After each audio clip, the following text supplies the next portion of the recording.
At so ayan, hi guys, welcome back sa channel natin at ito na nga po sa episode 230 para dito ay kalbo at huwag na natin patagalin pa. Simulan na natin yan at kahapon nga ay dito tayo natapos yung sa pagpapakilala o sa pagpapakita na ng elite team na nga na to, itong mga ninja, mga assassin at tinatawag nga sila na Heavenly Ninja Teninto. At nawang continuation yan, ito nga salita na, itong ninja na nga to at baling sila dyan, kala Gale Wind saka nga kay Hellfire. Sabi nga nila dyan, di ba nagmamalakas masyado etong dalawa, kaya sige nga subukan nila na kumawala sa kanila ngayon dito kasi di ba nakapin down sila dyan at ito nga ngayon ay salita na etong si Gale Wind. Sabi niya nga dyan, okay sige kung ganun, meron muna siyang gustong itanong sa mga to at sabi niya nga dyan na masaya ba sila na ito nagkasama-sama sila dyan, nagkukumpulan sila at umaasa sila sa numerical advantage nila para makapaghiganting. So masaya daw ba sila sa mga ginagawa nilang yan? At ito nga sabi ngayon ito ni Hellfire, mga Heavenly Ninja. So kumbaga, kung talagang malalakas sila at pinagmamalaki nila yung kanilang lakas, dapat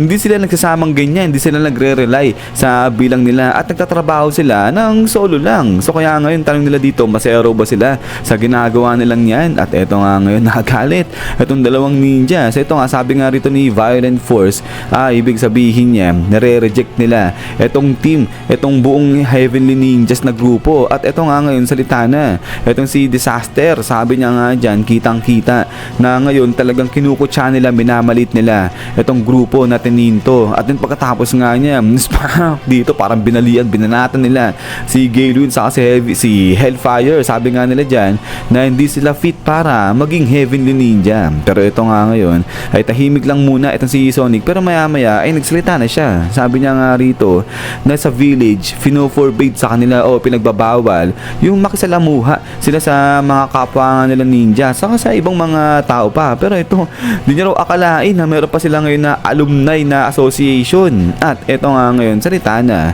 itong si Violent Force. Sabi niya nga dyan, simula nung ma-destroy na yung Shinobi Village na nga na yun, ay iniba na nila o talagang nag-iba sila ng kanilang way of thinking. So kung paano sila mag-isip dati, lahat daw yun itinapon na nila. At ngayon, ang ginagawa nila ay nagsasama-sama nga sila at naghihintay. At habang naghihintay sila, ay nagpe-prepare sila para sa certain na plano. At ito nga biglang natuwa na itong ninja si Violent Force. Sabi niya nga dyan, at yung plano na yun sa wakas, ito na yung araw para i-execute. Dumating na, sabi niya ganyan, dahil yung pinaka-hinihintay nila, yung lalaki na yun, na-awakened na siya, sabi niya ganyan. At dahil nga raw sa nagising na siya, ang ibig sabihin itong buong mundo mata-turn upside down ng araw yan. At ito nga ngayon, nagulat ng bahagya itong si Sonic. Sabi niya nga dyan, gising na siya. So parang kilala din ni Sonic yung tinutukoy nila na lalaki. At ito nga ngayon, paliwanag na ni Violent Force na yung tinutukoy nga nila, yung lalaki na yun, siya yung founder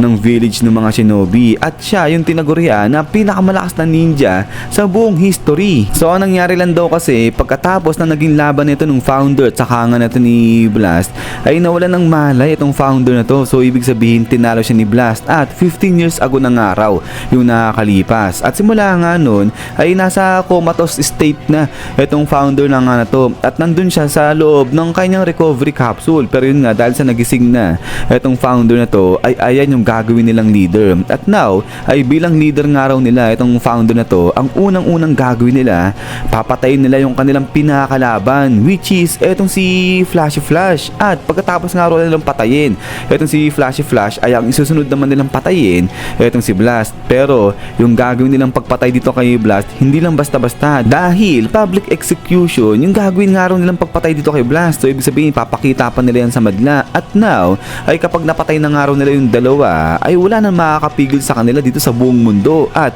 dahil nga dyan, silang Heavenly Ninja, sila na yung maghahari sa buong mundo. At pangungunahan daw nila yan o pamumunuan nila itong buong sangkatauhan gamit yung kanilang overwhelming power ng ninjutsu. At ito nga ngayon, baling ulit sila dyan kay Sonic. Sabi nga nila na magiging parte ng plano nila itong si Sonic. At ang gagawing role naman ito ni Sonic, tatawagin niya si Flashy Flash na pumunta rito sa lokasyon na nga na to. Pero ito nga, sagot dito o salita na itong isang ninja. Sabi niya nga dyan, pero wag daw mag-alala ang si Sonic kasi hindi naman daw nila pupwersahin itong si Sonic na patayin niya mag-isa ang si Flashy Flash, dahil kahit daw sila lahat ng mga to, maghihintay lang din daw sila dyan At ito nga ngayon salita na itong si Manong na assassin. Sabi niya nga dyan, dyan, kung pinapahalagaan ni Sonic yung kanyang buhay, ay susunod siya sa lahat ng ipinapagawa sa kanya nito nung kanyang mga upperclassmen. At ito nga ngayon ay alis na itong mga tininto na to. Sabay sabi nga nila dyan, huwag kakalimutan ni Sonic yung lalaki na yun, that man, ay nandito rin daw yun bukas. So yun, parang referring yata yan dun sa founder nila na nagising na. At ito nga ngayon, tahimik-tahimik lang dito itong si Sonic. So nautusan pa nga kasi siya pero ang bilis gusto nila dali-dali dalhin dyan si Flashy Flash kinabukasan kaagad ng gabi. But anyways, ay pagkatapos nga rito kay Sonic ay biglang talo naman dito yan sa may HQ dahil nandiyan na nga pumunta na itong si Flashy sa si Saitama at saka yung si Manako kasama para nga kausapin directly itong si Blast. At ito ngayon ay sinabi na nga nila Blast sa ni Sitch dito sa grupo ni Saitama kung ano yung ginagawa nila. At ang ginagawa nila dyan, nag-experiment sila kung paano masaseparate yung monster cells dun sa katawan ng mga tao na naging halimaw. At ito nga si Blast kaya siya nandiyan daw para siya observer ganyan. At ito nga ngayon salita itong si Blast, sabi niya nga dyan na gusto nilang malaman yung susi kung paano nga mababalik sa dati yung mga tao na naging halimaw at sana as soon as possible malaman nila yung sagot. At ito ngayon sa kabilang banda biglang napatingin itong si Sitch dyan kay Manako. Tago-tago si Manako sa likod ni Saitama, ang cute lang Pero eto sabi nga ni Sitch, teka lang, bakit may halimaw dito? Anong ginagawa niyan dito? At eto nga ngayon, sagot na etong si Flashy, sabi na nga dyan, yung dalawa ba na yun? Kasi kasama nga raw ni Flashy Flash, nagkaroon sila ng directly encounter dun sa God. Nahawakan daw nila directly din yung God. So referring dun sa cube. Kaya daw, talagang mga importanteng mga specimen tuloy, mga subject, etong mga to, precious daw sila. At pagkatapos nga niya na ito nga ngayon, baling na rito sa pag-experiment nga nila ulit. At ito ngayon, sabi nga nung babae na mag-experiment na nga sila, sisimulan na nga nila yan. At ito nga ngayon is boom!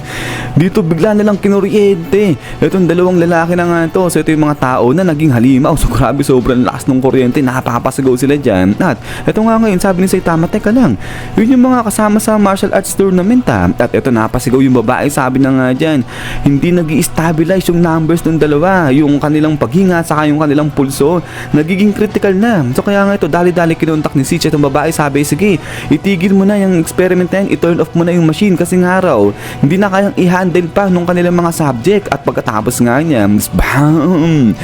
Dito bagsak, laway-laway pa, bumula yung bibig ng dalawang lalaki na nga ito na naging halimaw. So yun, yung si Manako natakot, napatras siya. At so kaya etong ngayon, dali-dali lumayo ng bahagya etong si Manako dyan kala Saitama, sabi niya nga dyan, teka lang, sa simula pa lang halimaw naman ako, hindi ako naging tao, never. Sabi niya ngayon sa baligtad siya hindi siya naging tao, nga halimaw daw siya dati pa, kaya nonsense naman daw, di na kailangan gawin pa sa kanya itong bagay na to. Pero yun sabi ni Saitama na hindi, wag mag-alala itong si Manako, hindi naman daw yan gagawin sa kanya. But din maya pa ito nga sabi ni Saitama, pero speaking, paano raw ba kasi sinilang o nagawa itong si Manako? So ito sabi nga ni Manako, sa pagkakatanda niya ay nabubulbul na naman ako, apparently ay piraso siya ni Gyoro na na-separate during nung incubation nga raw nito ni Gyoro. At ito nga sabi ni Saitama, ganun ba? Dahil ba yan sa sense of hunger, yung parang gutom daw ba kasi itong si Manako, kaya siya napahiwalay dyan kay Gyoro. Pero yun sabi nga ni Manako, parang hindi naman daw ang gusto niyang isipin, konsensya siya ni Gyoro. Sabi niya ganyan. But then maya pa ito nga, biglang may napansin rito itong si Blast doon sa may baba. At so ito nga ngayon, may isang bear dito, may halimaw na pupunta siya rito sa may machine. At ito nga talagang hihinga-hinga itong bear na to. At ito nga sinalpak niya itong seatbelt. Sabi niya nga dyan, okay sige, keep going, sabi niya ganyan, magpatuloy nga raw sila. At ito na, gulat tuloy itong si Blast. At then ito nga ngayon, biglang naiyak na itong halimaw. Sabi niya nga dyan na alam niya yung mga bata dun sa dojo ay papanoorin siya at talagang lagi siyang pinapanood ng mga yun. Pero ano raw ginawa niya? Sumuko siya dun sa mga halimaw at eto ay talagang nag-transform daw siya into sa pagiging halimaw. So ngayon, hindi niya na raw alam, hindi niya na magagawa na tignan pa sa mga mata yung mga bata na yun. So kaya nga eto, sigaw na etong bear na halimaw, sabi niya nga dyan, kaya sige, simulan na nga raw nila to, gawin na nila, sabi niya ganyan. At eto nga ngayon, tahimik dito etong babae, sabay sumenyas na nga etong si Sitch. At pagkatapos nga niya, boom, dito kinuryente na nga nila etong halimaw. At eto maya sabi nga ng babae na naging stabilized na yung numbers nito nung kanilang subject number 3. At eto sabi ng babae, ang ganda na to, promising. Itong pinapakita ng halimaw na to. So ibig sabihin, parang posible na mabalik siya sa dating pagkatao niya, sa pagiging normal na tao. At din ito nga ngayon, ay biglang tahimik na nga ito si Blas, tingin siya dun sa halimaw. Sabi niya nga dyan. So ang ibig sabihin pala, para maibalik sa dati, yung mga tao na naging halimaw, ang susi ay yung kanilang psychological state. At din ay pagkatapos nga niyan, is yan guys. So hanggang dito lang. Itong sa episode 230 natin. So yun, so gumagawa na rin ng hakbang ng plano. Itong sila Blas para nga mabalik sa dati yung mga tao na naging halimaw. Pero yun na, next target na dito, itong si Flashy at saka nga itong si Blas. So papatayin na rin sila dyan. Pero yun nga guys, ulit maraming salamat sa panonood dito kay Kalbo natin. At yun, hintay lang para sa next episode natin. So yun, so lagi mag-ingat. God bless niyo lahat at kita-kits tayo ulit.